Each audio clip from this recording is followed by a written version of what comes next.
বিয়েটা আসলে না পরিবারের দোয়া নিয়ে করতে হয়।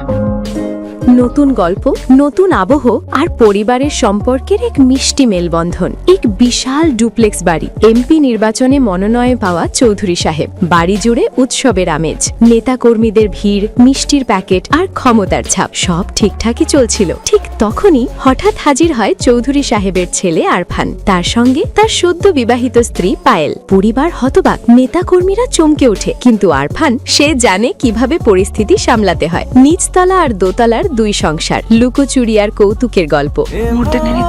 তোমাকে সাজায় শুধুই পায়েলের রান্নার ভুল, দোতলায় স্ন্যাপচ্যাটে হাসাহাসি, রাতের বাইক ড্রাইভ, সব মিলিয়ে এক নতুন জীবনের রোমাঞ্চ। কিন্তু সময় থেমে থাকে না। নির্বাচনের দিন ঘনিয়ে আসে। ভালোবাসা, অভিমান, আধুনিকতা সবকিছুর মাঝেই আরফান আর পায়েল বাবার সম্মতি নিয়ে ফিরে আসে পরিবারের কাছে। শেষ পর্যন্ত গলে যায় পিতৃ সন্তান সম্পর্কের বরফ। এক হয় দুই পরিবার, ভালোবাসা জয়ী হয়, পরিবার ফিরে পায় তার আসল মানে। মুশফিক আর ফারহান অভিনীত আরফান আর কেয়া পায়েল অভিনীত পায়েল, দুটি চরিত্রই দর্শকের মনে জায়গা করে নেবে। চিত্রনাট্যে অবয়ব সিদ্দিকী, পরিচালনায় রাইয়ান মাহমুদ, প্রযোজনায় নাজমুল হুদা শাপলা।